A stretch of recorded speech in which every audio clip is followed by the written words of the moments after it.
चूंकि ये रमजान का महीना सामने है, आज शाबानुल मुअज्जम की 14वीं चांद की तारीख है। 14-15 दिन के बाद रमजान का महीना आएगा। इस पीरियड में एक सबसे अहम सवाल हमारी खवातीन की तरफ से है कि मौलाना 14 शाबान को 15 शाबान को रमजान रोजे का एहतमाम किया जाना चाहिए या नहीं किया जाना चाहिए। यही से मैं अपनी बातें शुरू करने की कोशिश कर रहा हूं। शाबान का महीना जब 15 तारीख हो जाए, आधा शाबान गुजर जाए, तो आक़ाए मदनी ताजदर मदीना जनाब मोहम्मद रसूलुल्लाह सल्लल्लाहु अलैहि वसल्लम ने फरमाया, इज़न तसफा शाबानु फला तसूमु हत्ता यजीअ रमज़ान। रवाहु सुनन इब्न दाऊद व क़ाल अल्लमा नासिरुद्दीन अलबानी हाज़ा हदीसुन सहीह। मेरी माए बहने, आपके लिए खुशी हदीस में पेश किया। रमजान शाबान के 15 तारीख के बाद अगर कोई रोजा रखना चाहे तो वो रोजा नहीं रख सकते हैं, रोजा नहीं रख सकते। सवाल ये कि मौलाना 14 और 15 को रोजा रखा जाए या ना जाए, तो सही हदीस और अल्लाह के नबी की सुन्नत मुबारका यह है कि अल्लाह के नबी इस शाबान के महीने में अक्सर रोजा रखा करते थे, लेकिन 15 तारीख से पहले 14, 13, 15 को आप कोई खुसूसी उसके लिए फजाइल नहीं वाली थे। बहरहाल 1 तारीख से लेके आप 15 तारीख तक रोजा रख सकते हैं।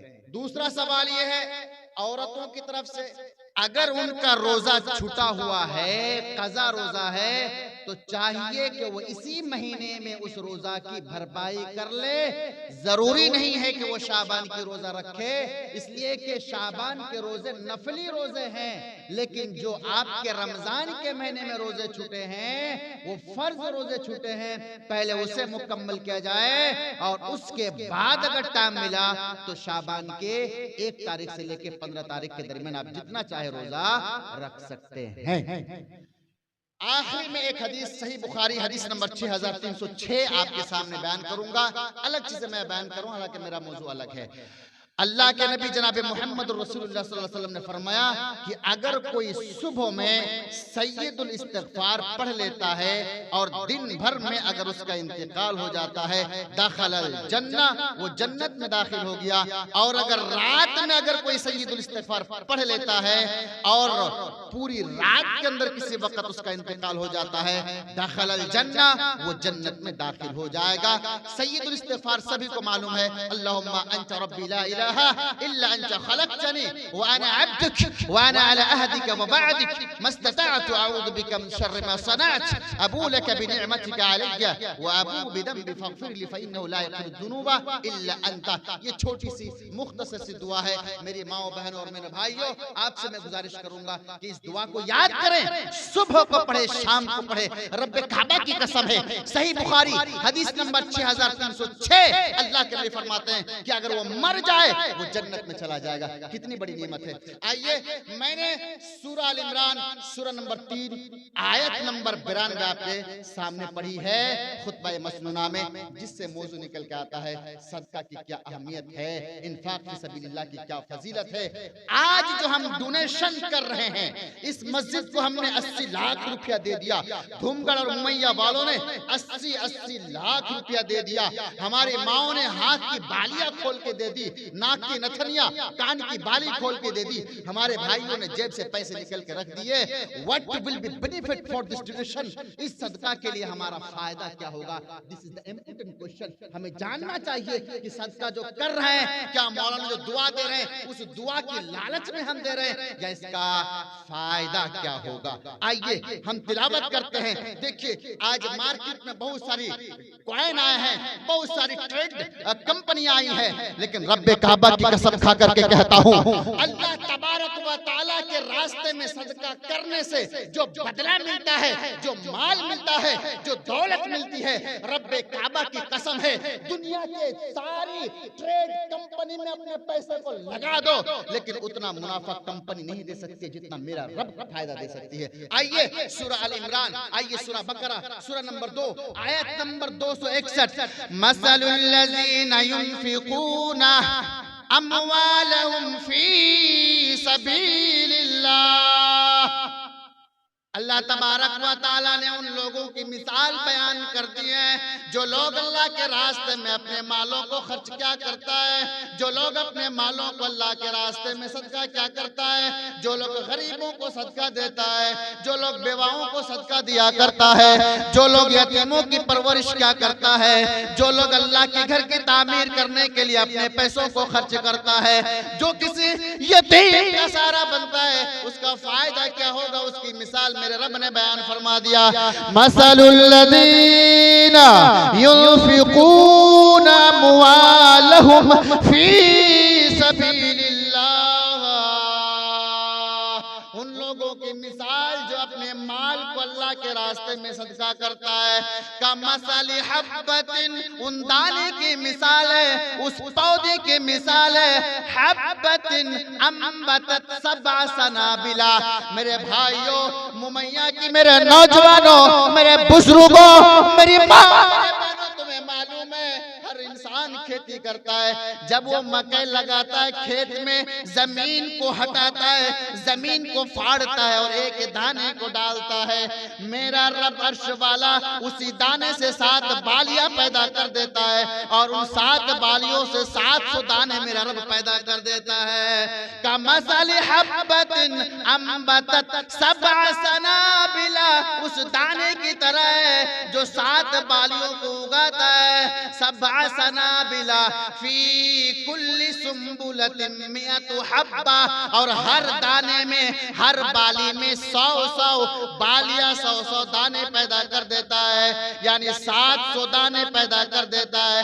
मेरे भाइयों ईमानदारी से बताओ, मेरा रब फरमा रहा है, मेरे बंदो तुम जमीन में पानी पटाओ, ऐ मेरे बंदो तुम खेत को तैयार करो और जमीन में एक दाने डाल देना तेरा काम, और उस दाने से 700 दाने पैदा करना आसमान वाला रब मेरा काम है। मेरा रब मिसाल कितना खतरनाक दे रहा है कुरान के अंदर। अल्लाहु अकबर। एक दाने लगाते हो, 7 बालियां उस दाने से मेरा रब उगा देता है, और हर बाली में 700 दाने अल्लाह तबारक व तआला पैदा कर देता है। मेरा रब अर्श वाला अल्लाह जल्ल शानो कहना चाह रहा है, आए मेरे बंदो, जिस तरीके से एक दाने से हम 700 दाने पैदा करने पर कादिर हैं, उसी तरीके से अगर तुम 1 रुपया मेरे रास्ते में सदका कर दोगे, क़यामत के दिन में 700 रुपये में उसे तब्दील करने पर कादिर हो। ये अल्लाह ने मिसाल दिया है उन लोगों की जो सदका करता है। अल्लाह ने ये बता दिया फायदा कि सदका करोगे तो इतना मिलेगा। और एक बात और बता देता हूँ, मेरा रब गिनती करके आपको नहीं देगा, जब अर्श वाला देने पे आएगा तो बगैर हिसाब के देता जाएगा। आखिरीन मा आताहुम रब्बुहुम इन्नहुम कानू क़ब्ल ज़ालिका मुहसिनीन। मेरा रब जब जन्नतियों को देने की बारी आएगी, जब जन्नतियों को देता जाएगा, जन्नती लेता जाएगा, लेते लेते जन्नती थक जाएगा, मेरा रब कहेगा थक गया, बस मैं तो अभी नहीं थका, मेरे माल में कोई कमी नहीं आई, मेरे खजाने में कोई कमी नहीं आई, मेरी माल की कुंजी मेरे पास है, तुम लेते लेते थक गए, मैं देते देते ना थका। अल्लाह। आइए, ये तो एक आयत करीमा है। अब आइए सूरह बकरा, सूरह नंबर 2 आयत नंबर 274। अल्लाह ने सदका करने वालों का फायदा बताया। 3 फायदे इस आयत करीमा में है, बड़ी गौर से सुनिएगा। 3 फायदे। अल्लज़ीना युनफिकून अम्वालहुम बिल्लैलि वन्नहार सिर्रन व अलानिया फला खौफुन अलैहिम वला हुम यहज़नून। सूरह बकरा खोल के देख लो, आयत नंबर 274। मेरे रब ने उन लोगों के बारे में फरमाया जो अल्लाह के रास्ते में अपने माल को खर्च करता है। मेरे रब ने फरमाया अल्लज़ीना युनफिकून अम्वालहुम, ऐ लोगो, ऐ इब्ने आदम, ऐ मेरे बंदो, जो अल्लाह के रास्ते में अपने माल को सदका करते हो, सिर्रम बिल्लैलि वन्नहार, रातों में भी अपने माल को खर्च करता है, दिन में भी अपने माल को खर्च करता है, सिर्रम व अलानियतन, लोगों की नजरों से ओझल हो करके, छुप छुप करके भी अपने माल को खर्च करता है, लोगों को दिखा करके भी खर्च करता है। मेरा रब फरमाता है अगर तुम रात के अंधेरे में भी खर्च करोगे, अगर तुम दिन के उजाले में भी खर्च करोगे, लोगों की नजरों से ओझल होकर खर्च करोगे, लोगों को दिखा करके खर्च करोगे, मेरा रब फरमाता है फलहुम अजरुहुम इंदा रब्बिहिम, आए मेरे बंदो, माल खर्च करना तेरा काम, बदला देना मेरा काम।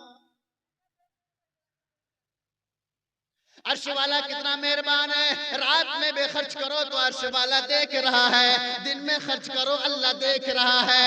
ऐ लोगों, किसी को दिखा करके दो, अल्लाह देख रहा है, किसी की नजरों से छुप करके दो, मेरा रब देख रहा है। मेरा रब इस नीयत को देख रहा है, मेरा रब इस दिल को देख रहा है। अगर ये दिल पसंद आ गया, अल्लाह तेरे लिए जन्नत का दरवाजा खोल देगा।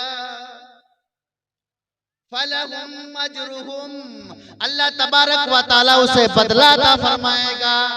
बदला कौन देगा? मेरा रब देगा, अल्लाह देगा, अल्लाह जल्ला शानू देगा। और आगे फला खौफुन अलैहिम, नंबर 2, जो अल्लाह के रास्ते में माल को खर्च करता है, कभी उसके दिल में कोई डर पैदा नहीं होगा, दुश्मनों से ना डरेगा, कब्र के अजाब से ना डरेगा, अपना माल जाया होने से ना डरेगा, कहत साली से ना डरेगा, कब्र के अजाब से ना डरेगा, जहन्नम की वो ऊपर जो अल्लाह ने पुलसिरात बना के रखा है, उस पुलसिरात से गुजरने में उसे कभी डर का एहसास नहीं होगा, इसलिए कि वो अल्लाह के रास्ते में माल खर्च कर दिया।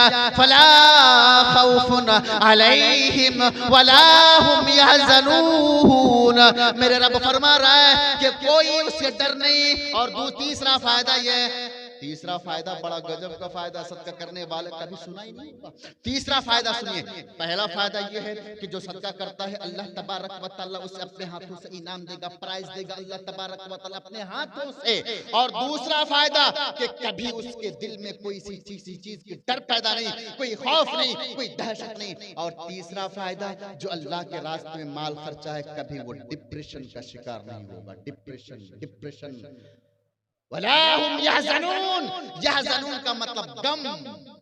खेत चला गया किसान, देखा मकई नहीं, गम में मर गया। खेत चला गया, देखा मकई में सारे कीड़े लग गए, घर आ गया, फांसी लटका के मर गया, डिप्रेशन का शिकार। मेरा रब फरमाता है कि तुम मेरे रास्ते में खर्च करोगे तो तुम्हें डिप्रेशन का शिकार होने नहीं दूंगा। फला खौफुन अलैहिम वला हुम यहज़नून, कभी डर नहीं पैदा होगा। अच्छा, चलिए एक बड़ी प्यारी हदीस मुत्तफ़क़ुन अलैह सहीह बुखारी और सहीह मुस्लिम की एक रिवायत आपके सामने पेश करता हूं।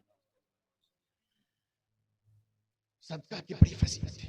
जो सदका नहीं देता है उसका क्या अंजाम होगा, जो देता है उसका क्या अंजाम होगा। बड़ी प्यारी हदीस, सही बुखारी, सही मुस्लिम। मोटरसाइकिल स्टैंड वाले 500 रुपया दिया, अल्लाह उसका सदका कबूल फरमाए।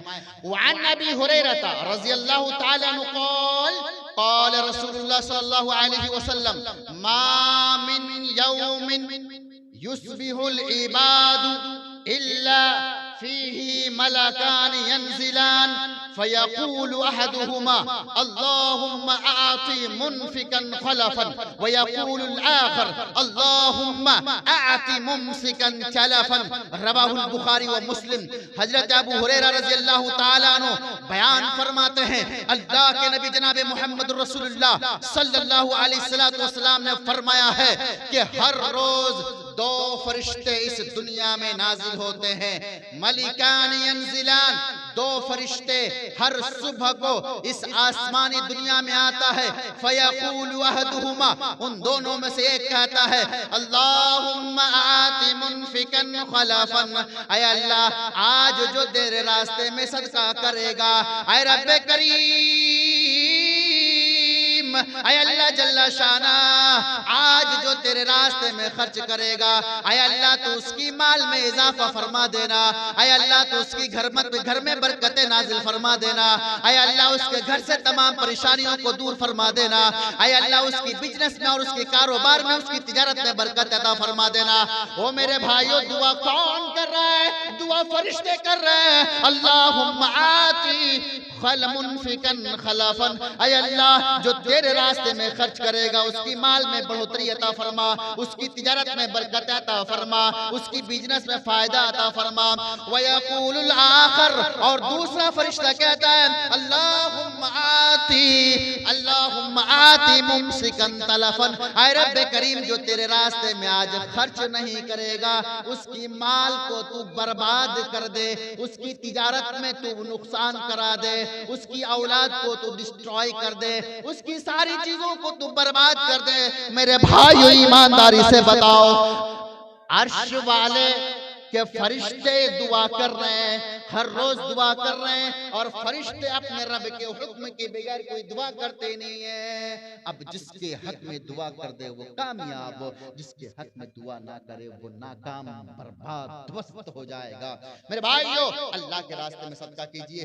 तबकात इब्ने साद की रिवायत चली, वो भी देख लेते हैं। तबकात इब्ने साद, मेरी माओ बहनों, अल्लाह के नबी के जमाने में, मेरी माओ बहनों, एक बहुत प्यारी हदीस सही बुखारी की हदीस सुना के जाऊंगा। आप लोग बैठे, बड़ा दिलचस्प वाक़या सुना के जाऊंगा। उससे पहले ये तबकात इब्ने साद की रिवायत उम्मे दुर्रा रज़ी अल्लाह ताला अन्हा मौजूद है। औरतें अल्लाह के नबी की सदका, अल्लाह के नबी के जमाने में बहुत ज्यादा सदका दिया करती थी। आज भी औरतें सदका दिया करती हैं, मर्दों के मुकाबले में देखिए औरतें ज्यादा सदका करती हैं। आज देखिए जो अदर कंट्री से जो मसाजिदें आ रही हैं, जो कुएं नल आ रहे हैं, उसमें देखिएगा अक्सर औरतों का नाम है। डोनेशन करने वाली डोनर औरत है। अल्लाह के नबी के जमाने में भी हमारी माएं और बहनें बहुत ज्यादा कसीर तादाद में सदका दिया करती थी। एक उनमें से खातून का वाकया नकल करता हूँ। तबकात इब्ने साद उम्मे दुर्रा रज़ी अल्लाह ताला अन्हा सहाबिया का नाम है। अम्मा आयशा के पास आती है 1 लाख दिरहम लेकर के। 1 लाख दिरहम, कितने?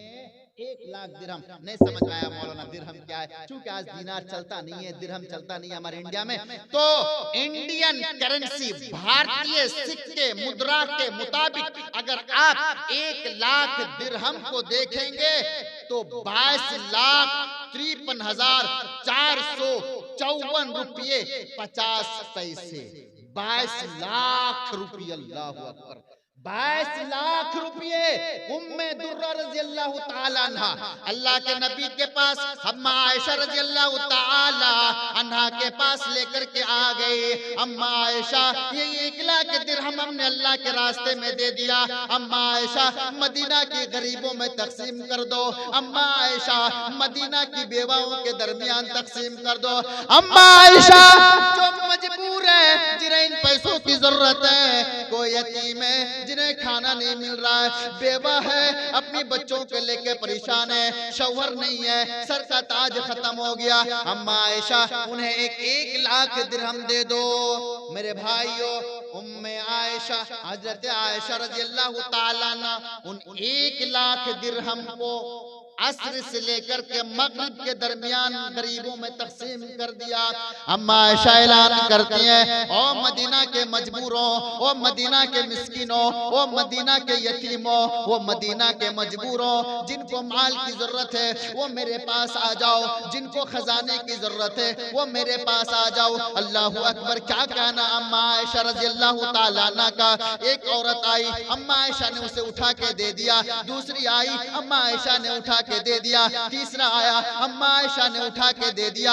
असर से लेकर के मगरिब के दरमियान अम्मा आयशा रज़ी अल्लाह ताला अन्हा 1 लाख दिरहम को 22 लाख रुपये को तकसीम कर देती हैं। अम्मा आयशा के पास उम्मे दुर्रा रज़ी अल्लाह ताला अन्हा फिर आती हैं, कहती अम्मा आयशा, काश 1 दिरहम आप भी रख लेती। क्या फरमाती है अम्मा आयशा, काश 1 दिरहम आप रख लेती, कितना अच्छा होता। अम्मा आयशा कहती है, पगली, पहले बता दी होती तो मैं रख लेता, इसलिए कि आज नबी के घर में भी खाने का कोई इंतजाम नहीं है। आए उम्मे दुर्रा, तूने बताई नहीं, तूने हमें इसकी इजाजत नहीं दी कि हम रुपये रख ले, काश तू मुझे 1 दिरहम की इजाजत दे देती, मैं रख लेती, क्योंकि आज मैं रोजे की हालत में हूँ, अफ्तारी के लिए मेरे घर में कुछ भी नहीं है। मेरे भाइयों, जरा गौर करो कि औरत अल्लाह के नबी के जमाने में 22,59,000 रुपये देती है, और अम्मा आयशा 2 से 3 घंटे के दरमियान उस सारे माल को तकसीम करती है। आज अगर किसी मौलवी को दिया जाए, या किसी गांव के प्रधान को दिया जाए, या किसी लीडर को दिया जाए, मौलाना ये सदका है, आपके गांव में गरीबों में तकसीम कर दो, वो मौलाना गरीबों में तकसीम नहीं करेगा, पहले अपने घर को बनाएगा। और इसीलिए आज ये कौम पिट रही है, इसीलिए यह कौम जिल्लत और खाई की पस्ती में जा रही है, क्योंकि इन्होंने सदका को भी नहीं छोड़ा, ये सदका को भी खा लेता है मेरे भाइयों। और सदका एक ऐसी चीज है, अल्लाह के नबी मुआज़ बिन जबल रज़ियल्लाहु ताला अन्हु क़ाल रसूलुल्लाह सल्लल्लाहु अलैहि वसल्लम अस-सदक़तु तुत्फ़िउल ख़तीआ कमा युत्फ़िउल माअ वन नारा। अल्लाह के नबी फरमाते हैं कि सदका ये गुनाहों को ऐसे मिटा देती है जैसे कि पानी आग को मिटा देती है, जैसे कि पानी आग को मिटा देती है। और इसी सदका को वो लोग खाता है जो सदका के बिल्कुल हकदार नहीं है, जो करोड़पति है, जो लाखपति है, जिसके घर मकान के बने हैं, जिसके पास जायदाद है, जमीन है, अगर उन्हें ये तकसीम करने के लिए दिया जाए तो पहले अपने बच्चों को, अपनी बेटियों को, अपने दामाद को, अपने रिश्तेदार को देगा, गरीबों में तकसीम न करेगा। बचो, डरो, खौफ खाओ अल्लाह के अजाब से, वरना अल्लाह का अजाब दूर नहीं है, मौत दूर नहीं है, कब्र का अजाब दूर नहीं है। मेरे भाइयों, सदका की बड़ी फजीलत है, सदका की बड़ी अहमियत है। चलिए और बात आपके सामने, सही मुस्लिम हदीस नंबर 2894, सही मुस्लिम। सदका करने से क्या मिलता है मेरे भाइयों? जब आप सदका करेंगे तो आपके खेत को मेरा रब खुद सैराब कर देगा। एक शख्स है, सही मुस्लिम की रिवायत है, हदीस नंबर 2894, वो एक आदमी खुले मैदान में खड़ा है, अचानक एक बादल आता है, आवाज आती है इसके हदीकता फुलान, ऐ बादल चला जा फला आदमी के पानी को, फला आदमी के खेत को सैराब कर दे, जाके पानी पटा दे। बादल से आवाज, इसके हदीकत फुलान, ऐ बादल जा जा जा, उस गांव के फला आदमी है, उसके खेत में जाके तू बरस जा। अब नीचे जो आदमी इस आवाज को सुनता है बड़ा हैरान और शशदर रह जाता है। हैरानी की तो बात है कि बादल से कोई आदमी के नाम की आवाज आए। वो आदमी सोचने लगा ये नाम किसका है, ये खेत किसका, सैराब करने के लिए क्या जा रहा है। मेरे भाइयों, वो बादल का पीछा करने लगा, जिधर बादल जा रहा है वो आदमी उसके नीचे नीचे दौड़ने लगा। अल्लाह अकबर, देखता क्या है, अचानक एक खेत के ऊपर वो बादल आया और वो बादल रुक गया, पानी बरसना शुरू हो गया। मेरे भाइयों, वो आदमी देखता है कि एक आदमी खड़ा है, वो खजूर के खेत में खड़ा है, एक कुल्हाड़ी लेके खड़ा है, एक कुदाल लेके खड़ा है, एक फावड़ा लेके खड़ा है। ये जब बादल बरसने लगा, जब पानी बरसने लगा, तो वो अपने खेत को खेत की तरह पानी लेके जाने लगा, नाली बनाने लगा, क्यारी बनाने लगा, अपने खेत में पानी लेके जाने लगा। अल्लाह अकबर, ये आदमी उस आदमी के पास चला गया, बताया, पूछा, वो मेरे भाई बता तेरा क्या नाम है? कहा मेरा नाम ये है। अल्लाह अकबर, वो आदमी बड़ा परेशान हो गया।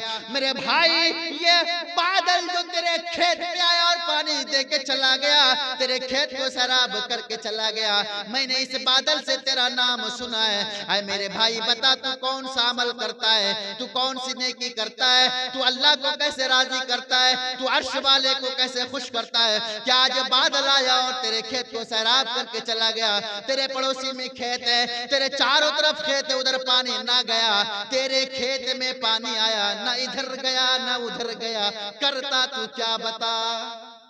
वो कहने लगा अच्छा भाई, जब तुझे पता चल ही गया तो मैं बता देता हूँ। हाँ सुनो, मेरे खजूर में, मेरे खजूर के बाग में जो खजूर होते हैं, जो फल होते हैं, उसे मैं 3 हिस्सा में डिवाइड करता हूँ। मैं उसे 3 हिस्सा में तकसीम करता हूँ। एक हिस्सा अपनी औलाद की परवरिश के लिए रखता हूँ, अपने बीबी बाल बच्चों के लिए रखता हूँ। एक हिस्सा फिर अगले साल खेत को बनाने के लिए रख लेता हूँ। 2 हिस्सा खत्म। एक हिस्सा मैं अल्लाह के रास्ते में सदका कर देता हूँ, गरीबों को दे देता हूँ, बेवाओं को दे देता हूँ, यतीमों को दे देता हूँ, जिसके बच्चे भूख से तड़प रहे होते हैं, जिसके घर में ठंड की रात में ओढ़ने के लिए कंबल नहीं हुआ करता है, मैं कंबल दे देता हूँ, मैं उनको बिस्तरे दे देता हूँ। मेरे भाइयों, तीसरा हिस्सा मैं अल्लाह के रास्ते में देता हूँ। और मेरा ये हर साल का रवैया है, मैं हर साल ऐसा करता हूँ और हर साल ये बादल आता है, मेरे खेत को सैराब करके चला जाता है।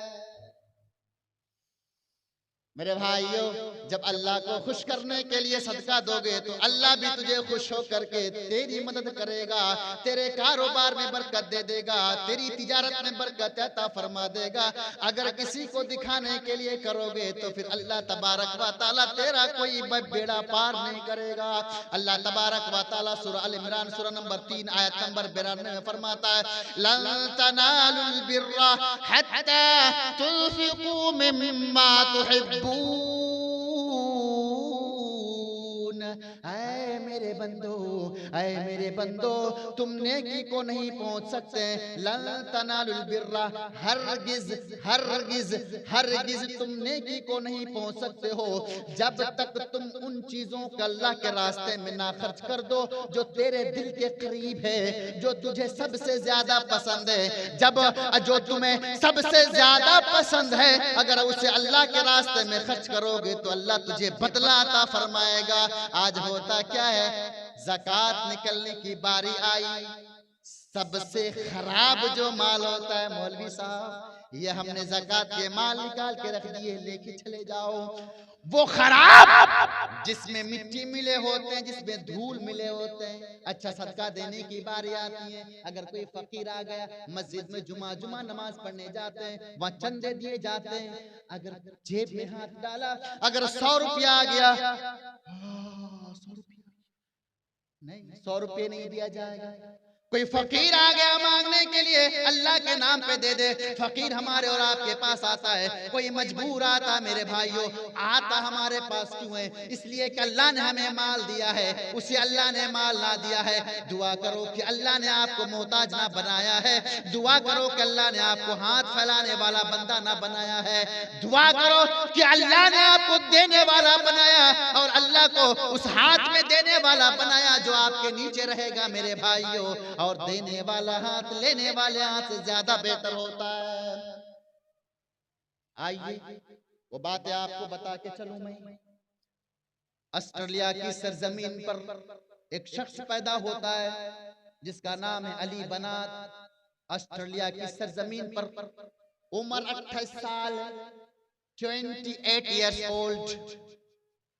अल्लाह ने इस बंदे को इतने माल से नवाजा, इतनी दौलत से नवाजा कि एक ब्रेसलेट ये करोड़ों का पहना करता था, एक कैप ये करोड़ों की पहना करता था। दुनिया की सबसे महंगी गाड़ी इनके पास होती थी। जो इनके पास शूज होते थे, जो जूते होते थे, वो लाखों डॉलर्स के होते थे।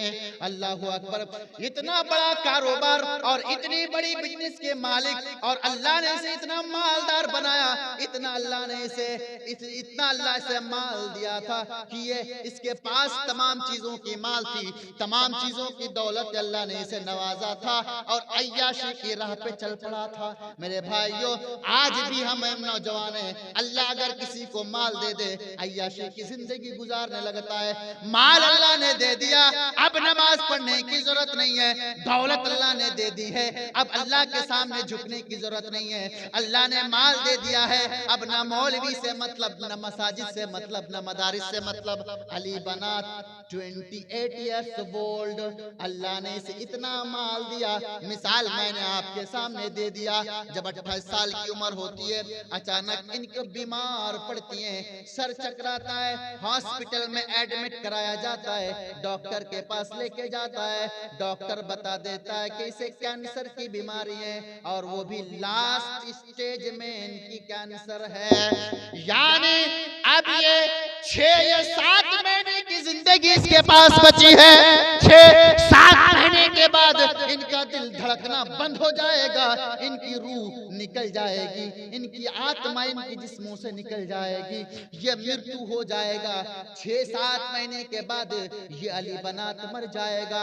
मेरे भाइयों, जरा तसव्वुर तो करो, इतना खूबसूरत लड़का और इतना प्रॉपर्टी वाला, इतना माल और दौलत वाला, अचानक कैंसर की बीमारी डॉक्टर जब बताते हैं, और जब 6-7 महीने का लास्ट टाइम देता है कि 6 या 7 महीने के बाद ये अली बनात मर जाएगा, जब वो कैंसर की बीमारी सुनता है तो कहता है अल्हम्दुलिल्लाह। ईमानदारी से बताओ, आज अगर आपको कैंसर की बीमारी हो जाए तो आप वावेला मचाओगे? अली बनात को कैंसर की बीमारी कहता है अल्हम्दुलिल्लाह। ऑस्ट्रेलिया की घटना बता रहा हूँ, सही बात बता रहा हूँ, कोई किस्सा और कहानी नहीं बता के जा रहा हूँ आपको। डॉक्टर ने बता दिया कि 6-7 महीने का ये मेहमान है, मर जाएगा।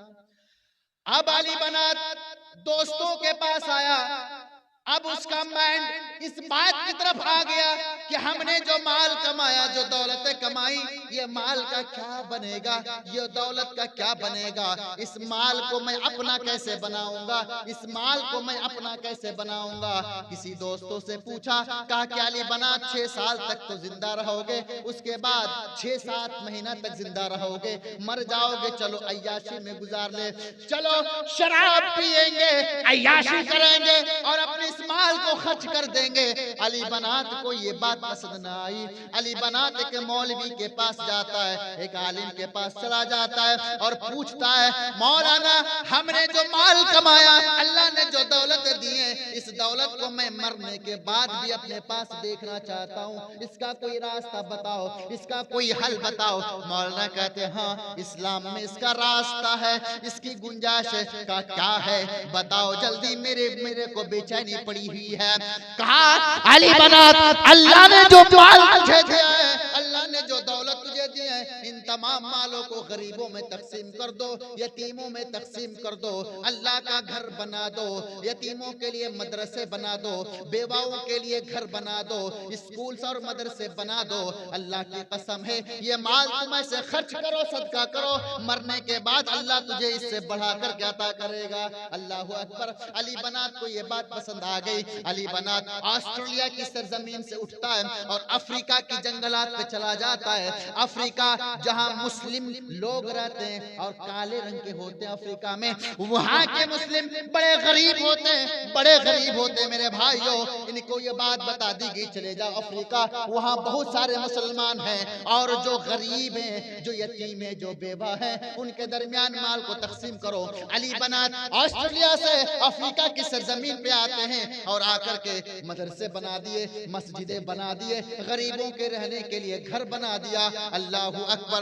मेरे भाइयों, अली बनात इस तरीके से 3 साल की जिंदगी गुजारे।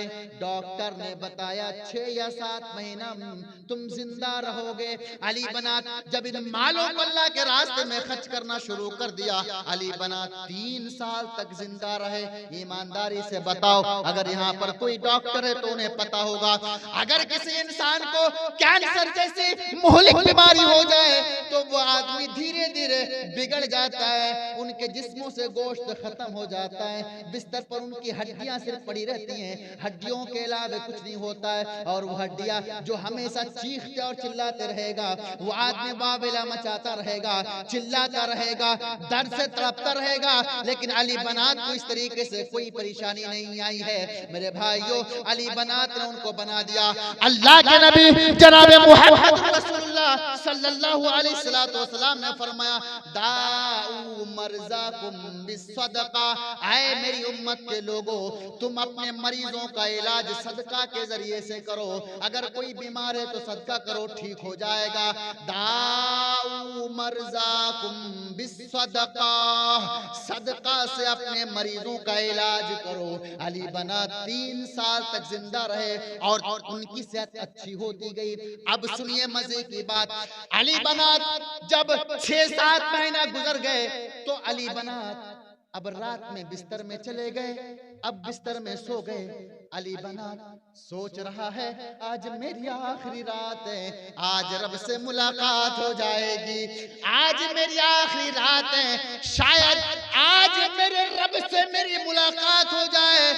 बड़े अरमान और बड़े शौक से वो अली बना अल्लाहुम्मा बिस्मिका अमूतु व अहया कह के सोता है कि आज मेरे रब से मुलाकात का टाइम आ गया, आज मेरे रब से मुलाकात हो जाएगी। मेरे भाइयों, जब सुबह हुई तो अली बनात जिंदा है। अली बनात कहे लोगों को, मैं सोच रहा था कि मैं अपने रब से मुलाकात करूं, लेकिन अभी मेरा शायद वक्त ना आया। आखिरकार सन 2019 रमजान के महीने में उनकी मृत्यु हो जाती है। अल्लाह अकबर। मेरे भाइयों, एक 28 साल का नौजवान मरता है तो ऐसी मौत उन्हें आती है कि दुनिया आज भी याद रखती है। ये नौजवानों के लिए आइडियल है, नौजवानों के लिए नमूना है कि 28 साल का नौजवान अपने तमाम माल को अल्लाह के राह में तकसीम कर दिया, गरीबों में तकसीम कर दिया और एक अच्छी मौत आई है। मेरे भाइयों, अल्लाह के रास्ते में सदका करो, अल्लाह के रास्ते में सदका करो। आज हमारा नौजवान आज के अगर उनके पास माल आ जाए तो ड्रीम 11 में लगाएगा, लूडो में लगाएगा। ये हराम खोर, ये हराम कार्य मुर्तकब मुसलमान का हर बच्चा, मुसलमान का अक्सर बच्चा आज ड्रीम 11 में मुलविस है।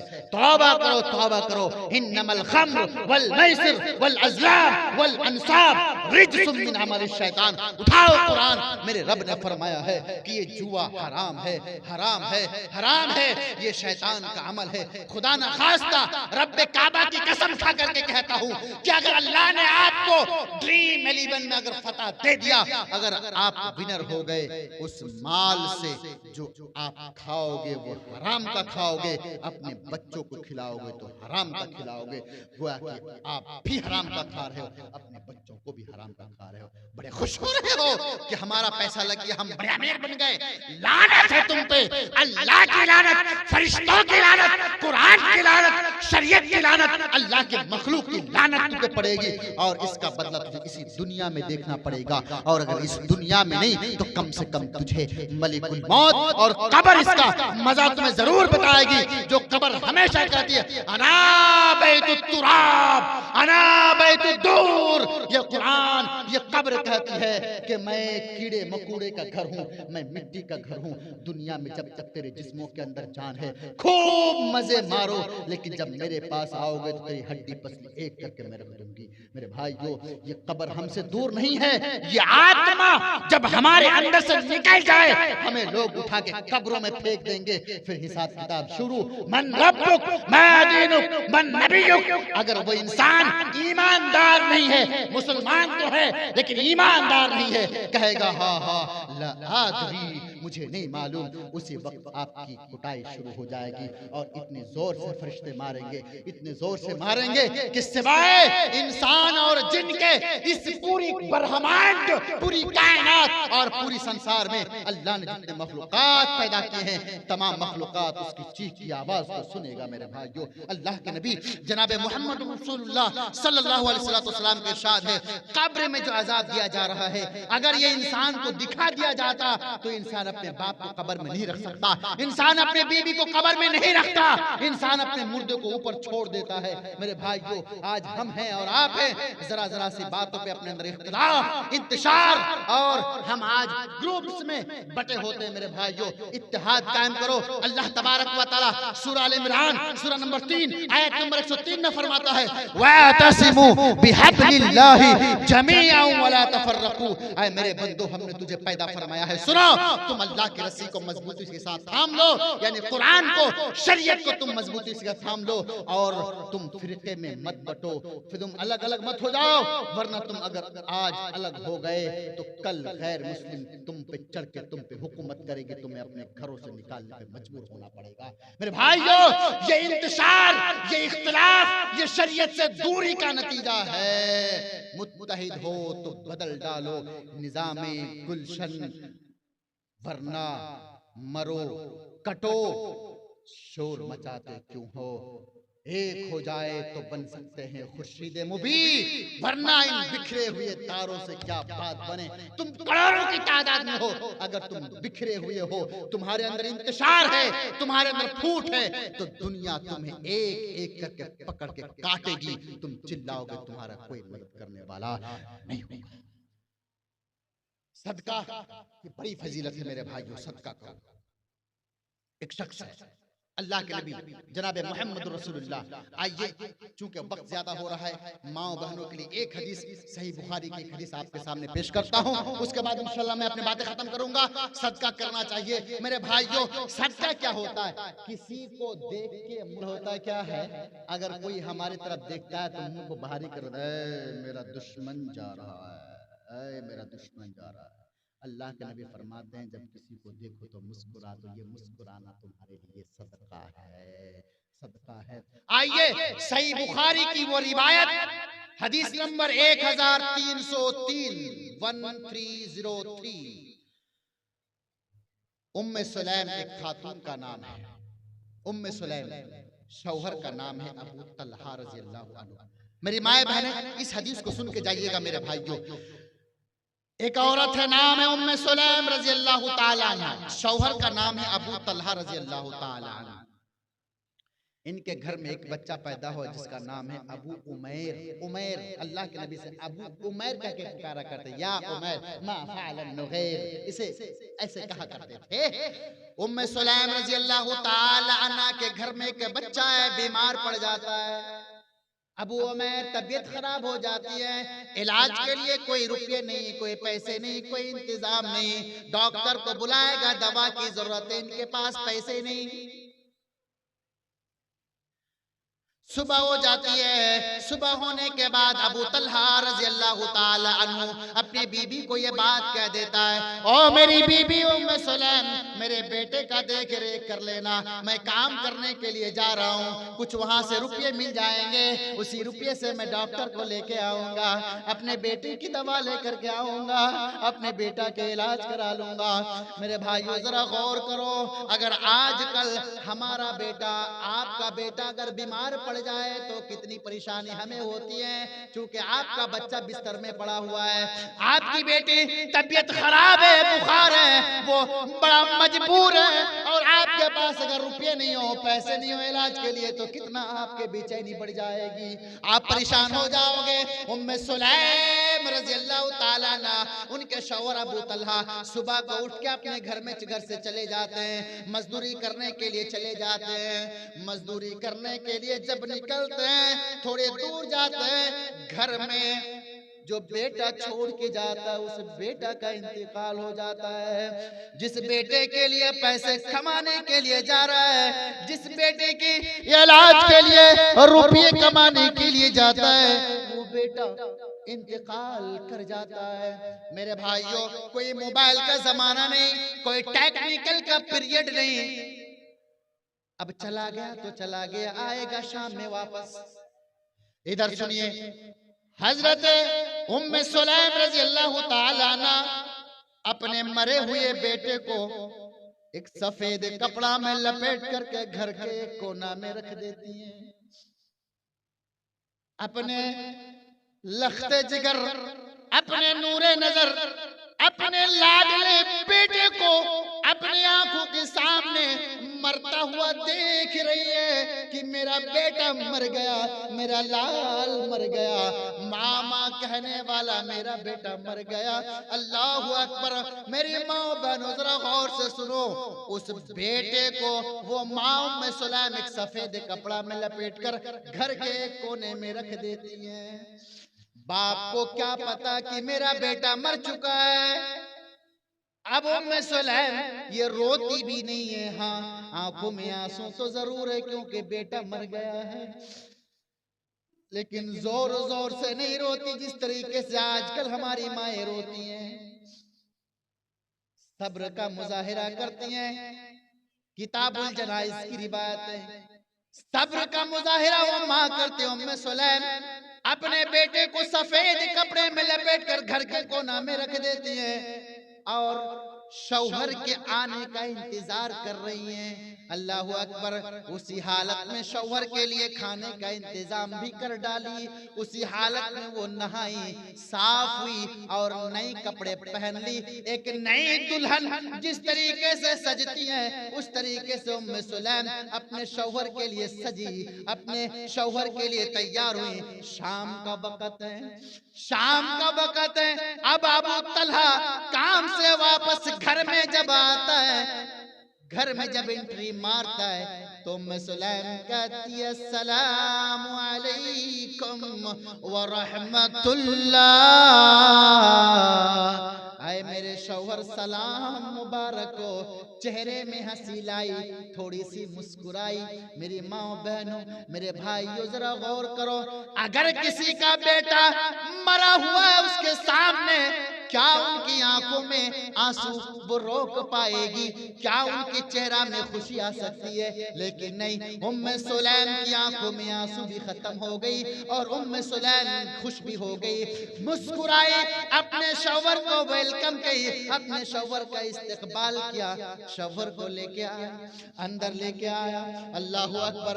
अब वो शौहर पूछता है ऐ मेरी बीबी बताओ मेरा बेटा उमर अब कैसा है?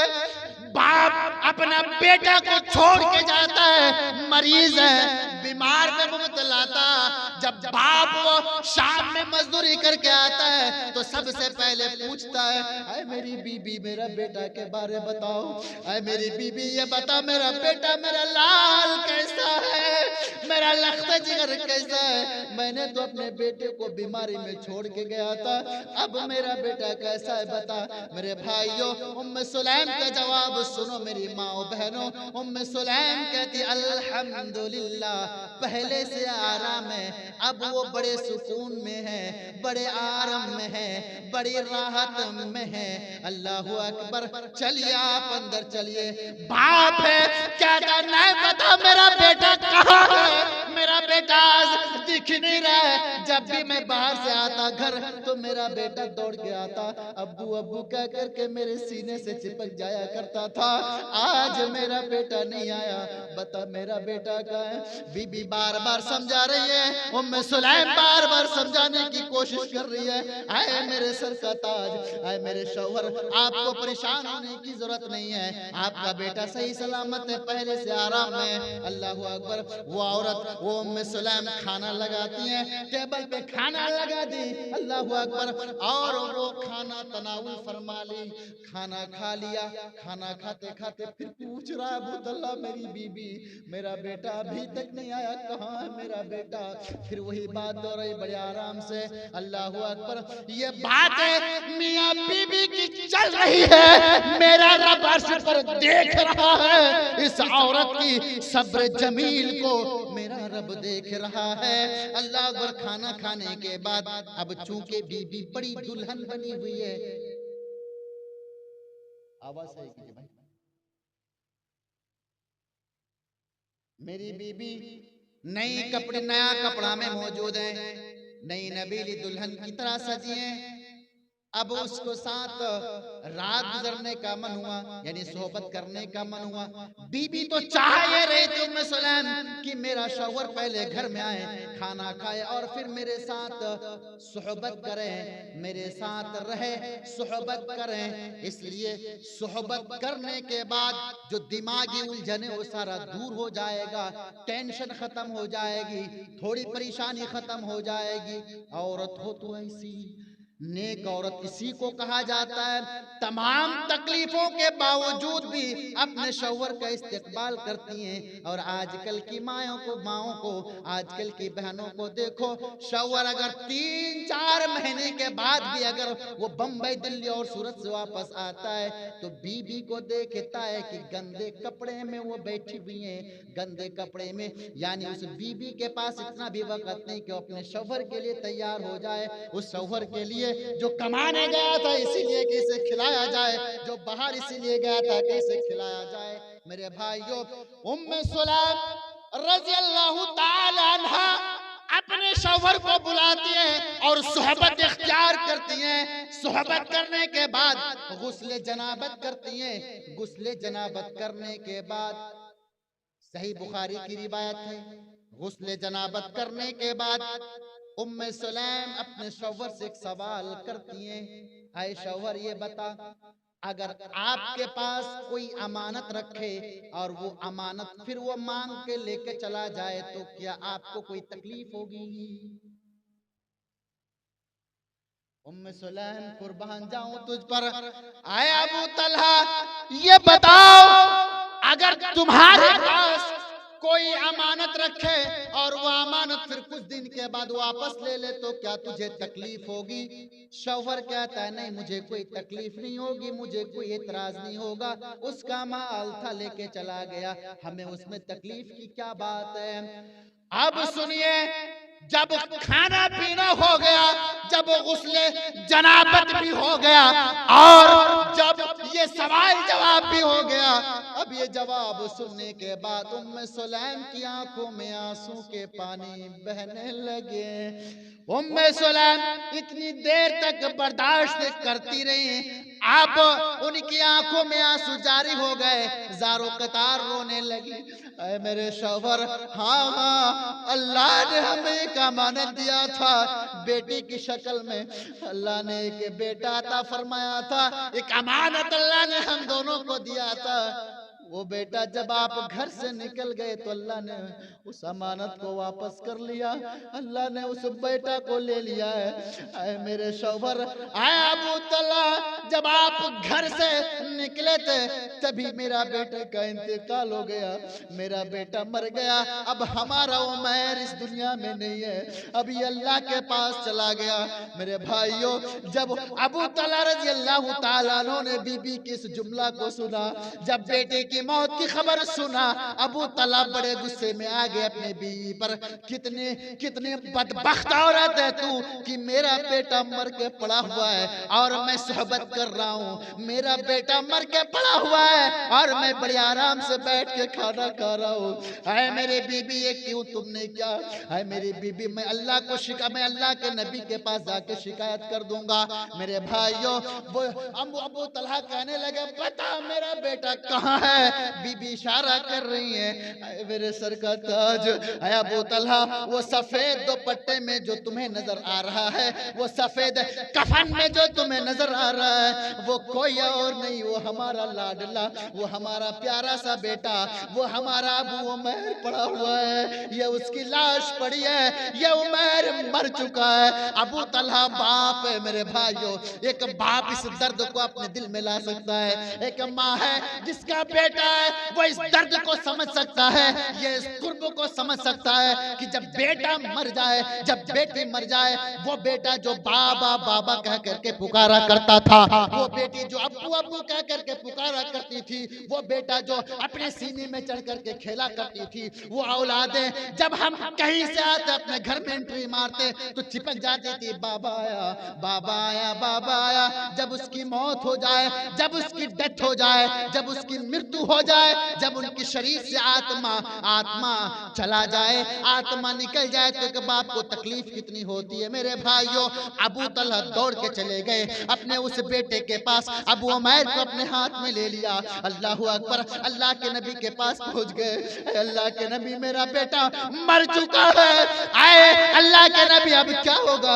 अल्लाह के नबी, ये मामला पेश आ गया। अल्लाह के नबी जनाब मुहम्मदुर रसूलुल्लाह सल्लल्लाहु तआला अलैहि वसल्लम ने फरमाया, ऐ अबू तलहा, ऐ उम्मे सुलैम, ये कारनामा जो आज तुम लोगों ने किया है, ये अबू तलहा और उम्मे सुलैम, ये जो काम तुमने इस दुनिया में किया है, अर्श वाला आसमान में इस काम को इतना पसंद किया है, उम्मे सुलैम के इस सदका को और इस नेकी को और इस सब्र को इतना पसंद किया है कि अल्लाह तबारक व तआला जो आज तुम दोनों की सोहबत हुई, इस सोहबत से अल्लाह तुम्हें औलाद अता फरमाएगा। अल्लाह की कसम, उसी बुखारी की रिवायत में यह है कि उस दिन जो सोहबत हुई, उसी सोहबत में एक बाद दिगरे 9 बच्चे पैदा हुए। 9 बच्चे, इस्माइल, इसहाक, याकूब, मोहम्मद, अब्दुल्ला, अबू उमैर, अम्र, जैद, कासिम, ये 9 बच्चे पैदा हुए। और अल्लाह ने 9 को आलिम दीन बना दिया। अल्लाह ने 9 बच्चे को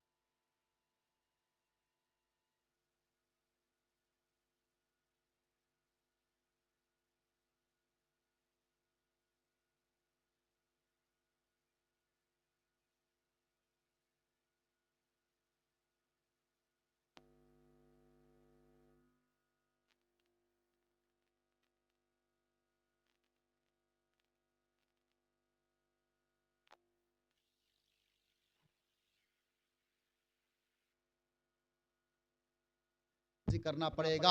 अगर हम अल्लाह को राजी कर लिए तो कामयाब, अगर हमने अल्लाह को राजी न कर पाया तो हम नाकाम। फमन ज़ुहज़िह अनिन नार व उदखिलल जन्नह फ़क़द फ़ाज़ व मल हयातुद दुनिया इल्ला मताउल गुरूर। अपने आप को जहन्नम की सुलगती दहकती हुई आग से बचा लो, कामयाब।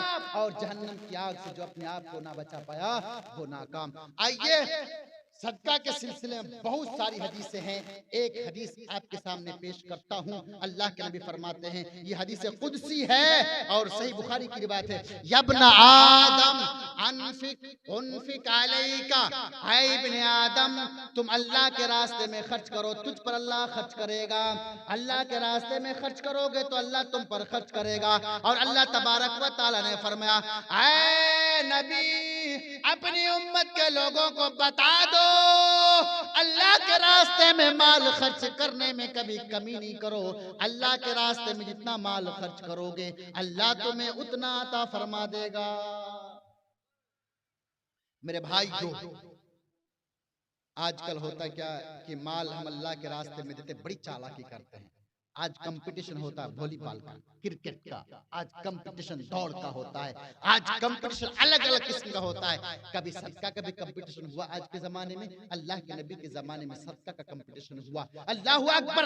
अल्लाह के नबी जनाब मुहम्मदुर रसूलुल्लाह सल्लल्लाहु अलैहि वसल्लम ऐलान करते हैं, ओ मेरे साहबा, तंगी की आलम है, कहत साली का जमाना है, दुश्मनों से लड़ाई करने के लिए जाना है। आज सदका करो। किसको सदका करना है? हजरत उमर फारूक रज़ी अल्लाह ताला अन्हु, उनके पास माल था। आज उन्होंने कहा कि आज मैं अल्लाह के रास्ते में इतना माल सदका करूंगा, इतना माल सदका करूंगा कि आज मेरे आगे कोई नहीं जा पाएगा। उन्होंने ये ठान लिया कि आज अल्लाह ने मुझे माल दिया है, अल्लाह ने मुझे दौलत दी है, आज मैं, अल्लाह के नबी ने ऐलान कर दिया सदका का, आज मैं इतना माल अल्लाह के रास्ते में दूंगा कि मुझसे कोई आगे ना बढ़ पाएगा, मुझे कोई जीत नहीं पाएगा। मेरे भाइयों, ये घर चला गए। हजरत उमर फारूक अपने घर में जितना माल था तमाम मालों को झाड़ू लगाया, यानी इकट्ठा किया और इकट्ठा करके उन्हें 2 हिस्सा में तकसीम किया। एक हिस्सा अल्लाह के नबी के पास लेके आ गए, दरबार रिसालत में रख दिया गया। अल्लाह के नबी पूछे, आए उमर बता तू अपने घर में कितना माल छोड़ के आया है? उमर फारूक कहने लगे, अल्लाह के नबी मैंने आधा माल अपनी बीबी बाल बच्चों के लिए रख दिया है और आधा माल ये आपके दरबार में मैंने हाजिर कर दिया है।